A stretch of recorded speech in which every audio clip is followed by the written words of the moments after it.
Assalamualaikum warahmatullahi wabarakatuh. Selamat datang kembali di channel Gilang Gulat. Sudah saatnya kita memprediksi premium live event yang akan datang, yaitu Money in the Bank tahun 2024 yang diselenggarakan di Toronto, Kanada ya guys ya, luar Amerika lagi. Tetapi jam tayangnya bukan jam tayang dini hari atau begadang. Di Money in the Bank kita akan nontonnya live di hari Minggu pagi jam 7 guys ya. Jam 7 tanggal 7 Juli 2024 waktu Indonesia Barat. Di mana di Money in the Bank tahun ini itu sudah dipersiapkan 5 match, 2 match Money in the Bank untuk woman dan men, 2 match title dan 1 match 6-man tag team match. Seperti yang kita tahu, Money in the Bank adalah salah satu pay-per-view besarnya WWE yang pasti ada stake atau sebuah hadiah yang mana ketika orang memenangkan koper Money in the Bank, dia bisa cash in ke championship yang dia inginkan. Tahun ini kita dapat match-match yang pastinya hampir semuanya menurut saya sedikit agak sulit untuk diprediksi, karena memang Money in the Bank itu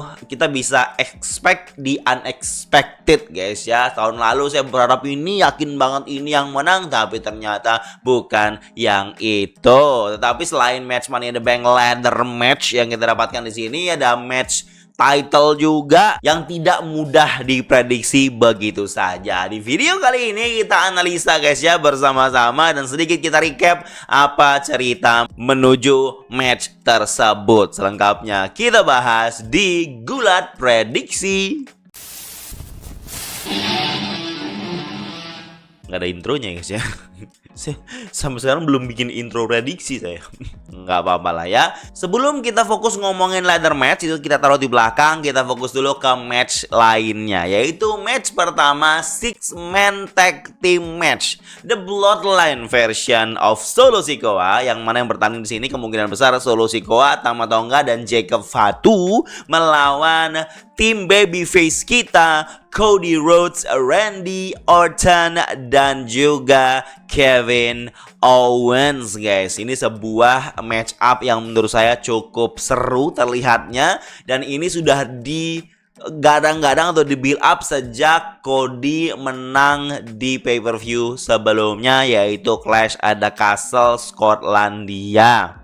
Di sini Solo baru aja mendapat member baru, dan dia sudah meresmikan dirinya sebagai the new tribal chief dengan mengorbankan Paul Heyman. Tentunya dengan build up se-strong itu untuk Solo Sikoa, agak mustahil saya pikir mereka akan kalah di sini guys.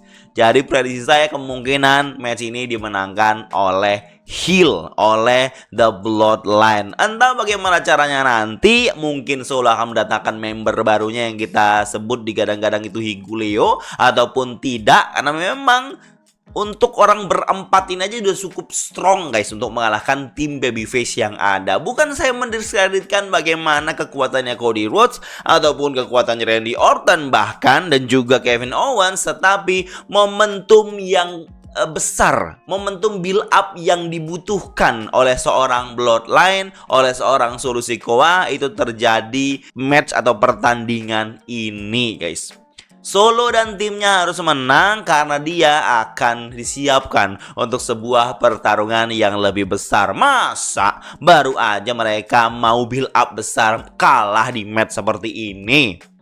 Dan tidak menutup kemungkinan match ini bisa DQ juga guys ya. Tidak menutup kemungkinan itu guys. Untuk menyelamatkan setiap tim, mungkin WWE akan men-DQ match ini. Tapi saya cukup kesal nanti kalau ternyata matchnya akan DQ. Cuma satu orang yang nggak bertanding tapi akan hadir, yaitu Tonga Loa guys. Jadi di poster kita bisa lihat Tonga Loa tetap mendampinginya. Dan match ini 6-man tag ya. Seingat saya ini 6-man tag, atau mungkin akan berubah jadi 4 lawan 3. Kita lihat saja nanti kelanjutannya. Tetapi saya juga memprediksi yang mungkin akan dipin di sini bisa jadi adalah Kevin Owens. Karena dari 3 ini yang misalnya yang mungkin aman untuk dipin ya untuk karakternya, yaitu Kevin Owens. Menurut saya segitu aja pembahasan saya untuk Six Man Tag ini, karena build up-nya juga lebih ke bloodline-nya, build up-nya. Dan ini juga tetap ngasih Cody sedikit rehat dulu guys ya, untuk sebuah feud one on one menuju SummerSlam. Karena kemungkinan SummerSlam Cody akan melawan Solo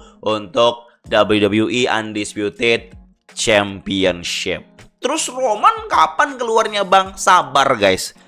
Saya sudah ngomong di review saya sudah ngomong di watchalong saya, atau bahkan di Gula Talk, kalau bisa jadi Roman returnnya ditunda.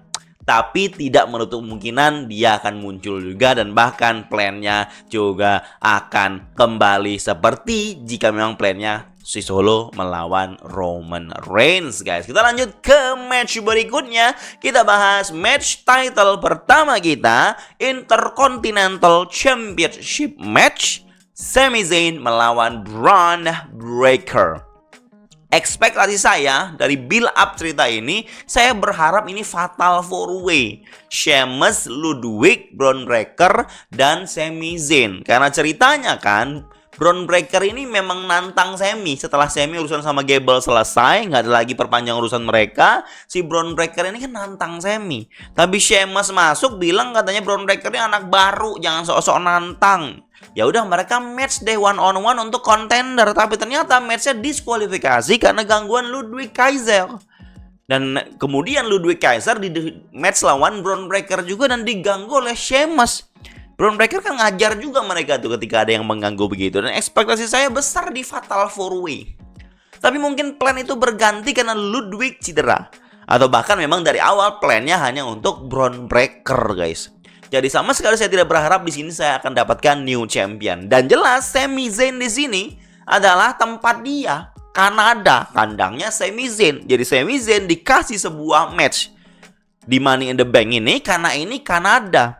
Jelas ini treatment untuk fans di Kanada. Dan prediksi saya, Sami Zayn will retain, akan tetap menjadi Intercontinental Champion. Cukup oke lah. Cukup lumayan lah untuk Bron Breakker dapat match di sini guys ya. Itu udah cukup berarti untuk karirnya dia. Jadi entar dulu kalau mau menang champion. Karena kalaupun dia menang di sini, itu akan menurut saya cukup kecewa. Dan juga akan merasa terlalu dini seorang Bron Breakker mendapatkan title ini. Next time di kesempatan berikutnya mungkin dia akan dapatkan title ini guys ya. Tapi memang seperti yang saya bilang tadi dari awal adalah expect the unexpected. Dan matchnya ini hampir semuanya susah untuk diprediksi. Nggak gampang memprediksinya. Jadi bisa ada juga kesempatan kalau Akamsi tidak menang guys. Karena kita tahu di Skotlandia Akamsi si Drew McIntyre KO. Kalah guys ya. Karena gangguan CM Punk. Tapi mungkin kemungkinan yang itu untuk Sami Zayn cukup kecil lah ya. Tapi yang saya bilang tadi sejak awal saya berharap ini fatal 4-way untuk Intercontinentalnya. Tapi kita cuma dapat Bron Breakker. Menurut saya ya lumayan lah. Dan ini match tidak akan jelek kalau saya bilang guys ya. Ini match lumayan akan seru. Tetapi mungkin tidak akan panjang matchnya, durasinya. Retain the championship Sami Zayn. Kita masuk ke match berikutnya, World Heavyweight Championship match, Damian Priest dan Seth freaking Rollins. Match up ini cukup mengejutkan guys, karena nggak ada yang prediksi ini terjadi secepat ini di Money in the Bank. Karena orang berpikir Seth Rollins masih cedera. Pikiran orang itu guys, Seth Rollins masih cedera. Tiba-tiba dia datang setelah Clash of the Castle dan langsung punya misi untuk mengambil kembali tahta World Heavyweight Championship yang dia miliki sebelumnya. Tapi dia bilang dia akan melaluinya dengan masuk ladder match Money in the Bank. Misi dia itu guys, misinya Rollins. Tapi Damian Priest datang dan sok-sokan ngasih tahu guys ya kalau ini bukan Monday Night Raw-nya Rollins lagi dan ini sudah jadi Damian Priest, dan Rollins malah menantang, dan bukan Rollins ya, Rollins kayak ngejek gitu, kayak insult Damian Priest, dan Damian Priest malah jadi menantang Rollins untuk gimana kalau kita match aja, nggak usah pakai ladder match Money in the Bank, Anda lawan aja langsung saya, kita kasih matchnya di Money in the Bank World Heavyweight Championship. Dengan senang hati Seth Rollins menerimanya guys. Saya nggak tahu apa mungkin dia sudah 100% pulih atau memang terpaksa harus balik karena WWE butuh star power untuk Money in the Bank ini. Tapi yang jelas menurut saya ini cukup dadakan guys ya untuk tiba-tiba dapat Rollins di sini. Dan walaupun begitu ceritanya cukup seru guys. Dimana walaupun cuma promo guys ya, dimana Rollins ini menawarkan sebuah stipulasi. Karena dia menganggap Damian Priest ini selalu bisa mempertahankan title-nya untuk dapat title-nya karena cash in, mempertahankan title-nya karena bantuan Judgment Day. Oleh karena itu, si Seth Rollins menawarkan jika Damian Priest kalah, dia harus keluar dari Judgment Day. Dan jika Damian Priest menang, Rollins kalah, Rollins janji selama Damian Priest pegang World Heavyweight Championship, dia tidak akan pernah lagi menantang title tersebut. Selama Damian Priest masih pegang. Kalau Damian Priest sudah nggak pegang, kayaknya Rollins tetap akan menantang title tersebut, guys. Jadi stake-nya atau tingkatan levelnya semakin tinggi gara-gara stipulasi yang ditambah oleh Rollins ini. Damian Priest mengiyakan. Dan cerita menarik yang saya petik dari promo ataupun stipulasi ini, guys, di mana banyak kemungkinan yang akan terjadi. Jadi ada beberapa kemungkinan yang mungkin terjadi. Yang pertama, drama Finn Balor dan Damian Priest. Di episode Raw, Damian Priest bilang ke Finn Balor jangan sampai Finn Balor ganggu matchnya karena Damian Priest ingin one-on-one full melawan Seth Rollins. Dia nggak mau Finn Balor ganggu. Kita tahu di Raw kemarin Finn Balor tuh masih agak kesal dengan Damian Priest yang nggak mau nerima Liv Morgan di sini, guys. Yang menuduh si Finn Balor. Finn Balor sempat datang mau ikut campur urusannya Damian Priest dengan Seth Rollins. Damian Priest bilang ini urusan kami, jangan ikut campur. Nah, ada kemungkinan besar Finn Balor akan ikut campur. Dan Finn Balor bisa jadi orang yang akan membuat Damian Priest kalah dan keluar dari Judgment Day. Itu kemungkinan satu. Kemungkinan kedua, Liv Morgan revenge story. Liv Morgan sedang mencari hati semua member Judgment Day. Dia sudah bisa kurang lebih merebut hatinya Dominic, guys. Dominic kita tahu ini ya kayak ada kong kali kong gitu. Dia kayak mau bantu lawannya Liv Morgan, tapi ternyata itu ganggu lawannya Liv Morgan. Mungkin ada kong kali kong di situ. Jelas Liv Morgan sudah dapat perhatian si JD McDonough dan Finn Balor dengan bantu mereka menang tag team champion kemarin. Udah dapat 3 orang Judgment Day udah masuk dalam radarnya Liv Morgan. Istilahnya Liv Morgan sudah dapat hatinya mereka lah, guys. Kalau kali itu kan nggak masuk hitungan ya, dia mah ikut-ikut aja. Nah, tinggal Damian Priest nih yang harus diambil hatinya dengan cara membantu Damian Priest menang championship atau mempertahankan championship-nya, membuat Rollins kalah. That's the point. Itu adalah titik di mana Liv Morgan bisa diterima sepenuhnya oleh Damian Priest yang sama sekali belum menerima. Jadi Damian Priest lagi sangat berada di pihaknya Rhea Ripley sekarang ya. Dan dia belum bisa menerima Liv Morgan dengan begini. Dengan bantuan Liv Morgan, nanti pasti Damian Priest akan menerima Liv Morgan dengan senang hati di Judgment Day atau nongkrong-nongkrong di Judgment Day sambil main PS, guys ya. Satu lagi, kemungkinan ketiga. Ini akan kita bahas nanti di ending, guys ya. Setelah kita membahas semua matchnya, yaitu termasuk ladder match. Kita masuk saja ke ladder match woman dulu, guys. Ladder match woman dulu. Yang woman kita dapat semua peserta, 6 peserta yang hampir semuanya saya bisa nilai sebagai mid card, mungkin agak mepet main eventer dikit, guys ya. Jadi hampir semua peserta Money in the Bank yang woman ini agak bisa dibilang mid card kalau saya bilang, guys ya, orang-orangnya. Jadi ekspektasi saya mungkin memang mid card yang akan dimenangkan di sini, guys. Yang memang pure mid card. Pesertanya kita bisa lihat yang main eventer ya, guys ya. Kemungkinan yang main eventer tuh kalau klasifikasi WWE kalau saya bilang ya, itu Io Sky dan Naomi. Klasifikasi main eventer yang ada di sini. Yang mid cardnya kita punya Tiffany sama ya Lyra Valkyria lah gitu, yang mid card. Mungkin yang agak ke bawah dikit, agak down dikit dari mid card itu si Zoe dan Chelsea. Ya. Tapi pertimbangan saya untuk memprediksi siapa yang menang di sini itu bukan itu. Jadi favorit saya guys, favorit saya dulu. Favorit saya yang menang Money in the Bank tahun ini kelihatan dari bagaimana build up karakternya, yaitu Tiffany Stratton. Itu favorit saya yang menang. Belum prediksi guys ya, masih favorit saya. Banyak juga yang berharap Io Sky menang lagi terus rematch lawan Bayley di SummerSlam. Ada yang berpikir begitu. Tapi yang kayaknya zero chance itu di Zoey Stark sama di Naomi kalau saya bilang. Untuk Lyra sama Chelsea malah bisa besar kesempatannya.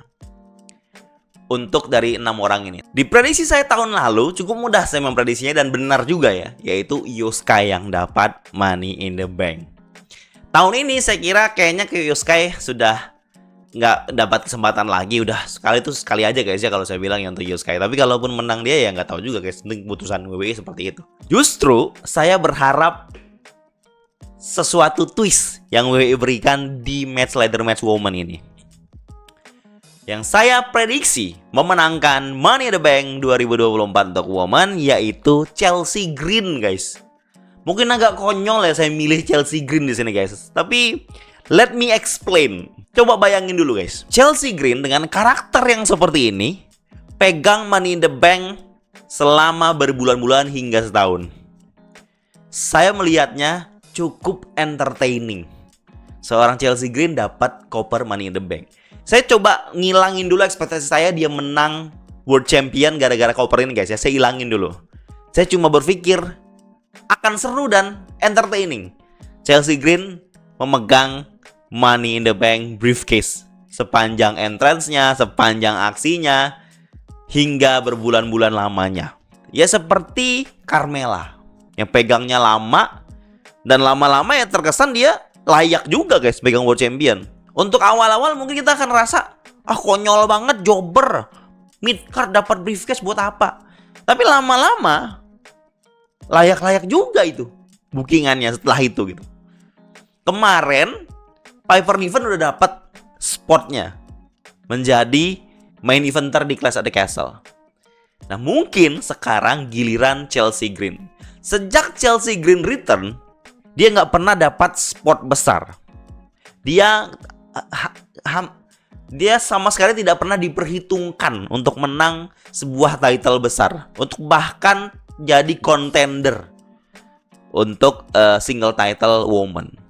Nah sekarang menurut saya jadi waktu yang bisa dibilang tepat untuk Chelsea Green megang briefcase. Tapi ini akan mengecewakan favorit banyak orang yaitu Tiffany Stratton dapat titlenya. Karena saya berpikir Tiffany emang layak pegang title ini. Bahkan saya sempat berpikir kalau Tiffany itu layak untuk jadi Queen of the Ring. Karena dengan dia pegang Queen of the Ring sangat-sangat cocok dengan karakternya guys. Tapi WWE sekarang lagi nge-build up Nia Jax, jadi ya Nia Jax dulu. Mungkin ini juga waktu yang tepat untuk memenangkan Tiffany Stratton sebuah gimmick guys. Ini memenangkan sebuah gimmick guys ya. Bukan berarti mereka sudah 100% dapat World Champion. Tetapi yang kita tahu untuk woman, cash in-nya itu 100% guys. Correct me if I'm wrong. Cash in itu 100% menang. Nah apakah nanti kalau misalnya Chelsea Green menang, dia akan jadi yang tidak dapat title-nya ketika cash in? Bisa jadi seperti itu. Tetapi yang jelas untuk saat ini yang megang briefcase pastinya dijanjikan sebuah contender, sebuah kesempatan untuk menang championship. Sekali lagi berdasarkan analisa saya, yang pertama Io Sky sudah pernah dapat, mungkin bukan waktunya dia dapat. Lyra Valkyria masih terlalu fresh. Naomi tidak World Champion kaliber kalau saya bilang untuk sekarang. Zoey Stark cuma jadi yang memeriahkan saja. Tiffany mungkin saja karena itu favorit saya untuk dapat briefcase ini. Tetapi saya sekali lagi expect some twist. The twist itu yang saya maksud adalah WWE atau Triple H memberikan briefcase-nya ke Chelsea Green. Itu prediksi saya. Chelsea Green akan dapat koper Money in the Bank guys ya. I could be wrong, saya mungkin akan salah. Namanya prediksi ya, it's okay. Sampailah kita ke match yang banyak orang nantikan guys ya, yaitu Money in the Bank Men's Ladder Match. Seperti match woman ladder match-nya, banyak mid card yang dihadirkan yang menjadi partisipan untuk ladder match Money in the Bank ini. Hanya satu main eventer kita, yaitu Drew McIntyre. Kenapa saya nggak sebut Jay ini main eventer? Karena memang bookingannya belum setinggi itu guys. Masih mid card mendekatin main event lah gitu kalau Jey Uso. Tapi yang jelas main eventer dengan standar tinggi yaitu adalah Drew McIntyre, star powernya yang paling besar di sini guys. Ya. Dan yang lainnya mid card semua, Andrade, Melo, Gable, LA Knight, mid card semua itu. Tetapi itu bukan alasan saya memilih apa prediksi saya nanti, oke? Kita coba telah kemungkinan dari masing-masing pegulat guys ya. Yang pertama adalah LA Knight. Bukan saya losing faith ya. Sudah kehilangan keyakinan saya kepada LA Knight. Bukan berarti begitu. Karena saat ini LA Knight lagi fokus untuk US title. Dia fokusnya di situ. Dia lagi ngincar itu dari kemarin-kemarin. Cuma nggak dapat, nggak dikasih kesempatannya. Sampai nanti mungkin di SummerSlam dia dapat match itu. Ini seseorang lagi ngejar US title. Berarti standarnya hanya US title guys. Kalau tiba-tiba dia dapetin Money in the Bank, ngapain dia ngincar US title? Mending dia ngincar World Heavyweight sekalian atau World Champion sekalian gitu. Jadi agak konyol kalau seseorang ngincar US title, ngincar Money in the Bank juga. Atau jangan-jangan Money in the Bank briefcase ini akan dia gunakan untuk nge-cash in US title. Malah ngedown jadinya guys. Makanya saya tidak berpikir LA Knight akan menang di tahun ini. Tahun kemarin saya semangat banget guys ya. Karena melihat bagaimana potensinya LA Knight. Tapi yang ternyata yang menang yang bukan dijagokan sama sekali, si Damian Priest tahun lalu. Jadi saya belajar dengan kesalahan prediksi saya di tahun lalu. Tidak terlalu berapi-api, tidak terlalu berharap siapa yang memenangkannya. Kita lihat analisa satu per satu. Yang kedua adalah Chad Gable. Chad Gable sedang dengan masalah Wyatt Six-nya. Dia selalu diincar setiap Monday Night Raw.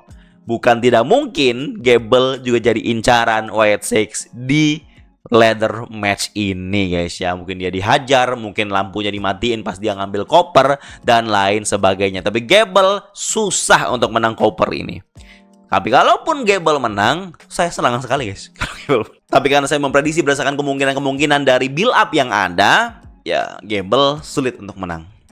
Berikutnya kita coba ke Carmelo Hayes. Carmelo Hayes masih fresh dan untuk dia menang briefcase bukan tidak mungkin, tapi masih ada pilihan lain yang lebih masuk akal ya guys ya.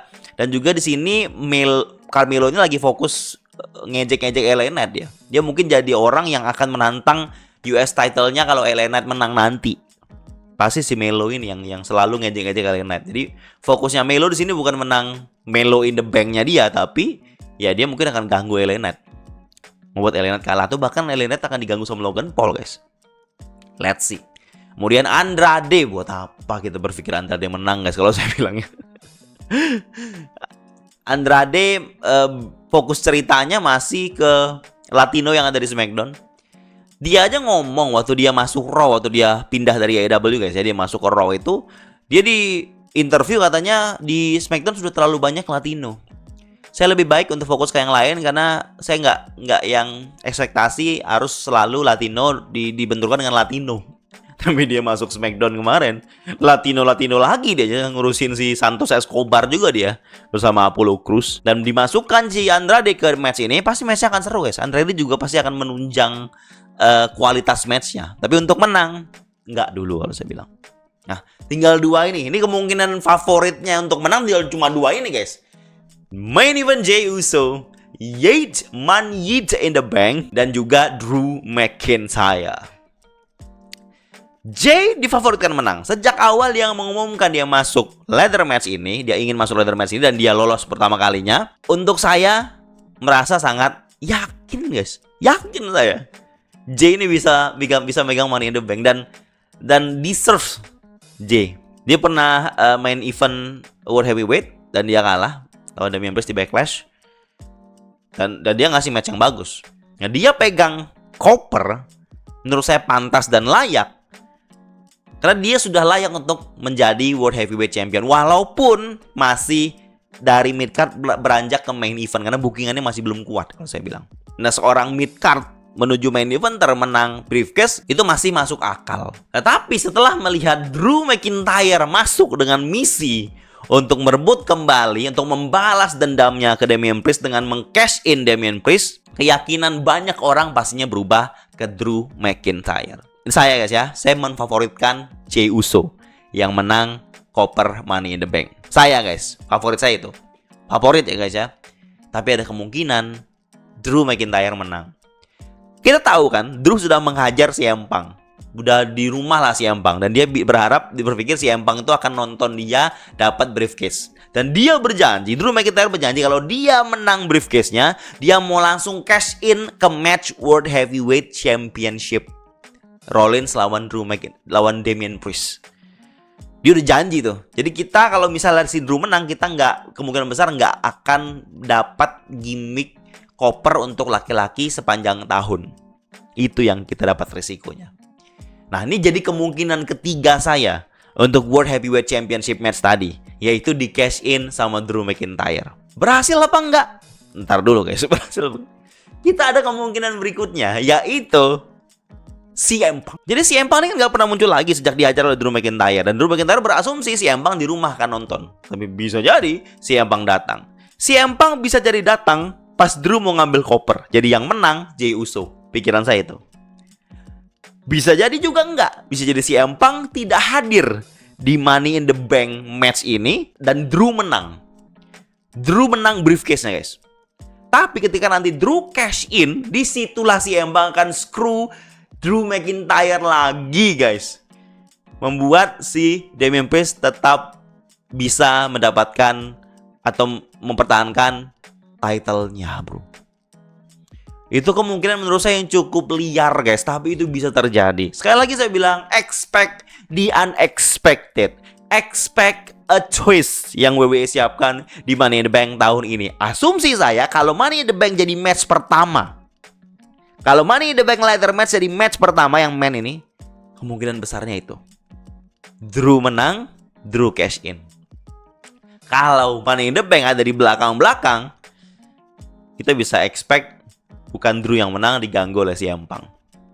Bisa jadi seperti itu. Itu prediksi saya guys. Jadi kesimpulan saya cukup liar guys ya. Tapi menurut saya ini cukup berani prediksi saya. Prediksi saya di match ladder match ini yang menang Drew McIntyre. Nggak diganggu CM Punk. Menang dia. Dan nanti di World Heavyweight Championship match yang mungkin jadi main event, itu Drew akan cash in di situ. Dan CM Punk akan ganggu dan cash in-nya gagal dan still Damian Priest is the World Heavyweight Champion. Terus gimana nasib Seth Rollins guys? Saya sempat ngomong ketika Rollins sudah return, saya berpikir Rollins akan kalah dan saya pengen ya, dia turn heel kalau dia kalah nanti.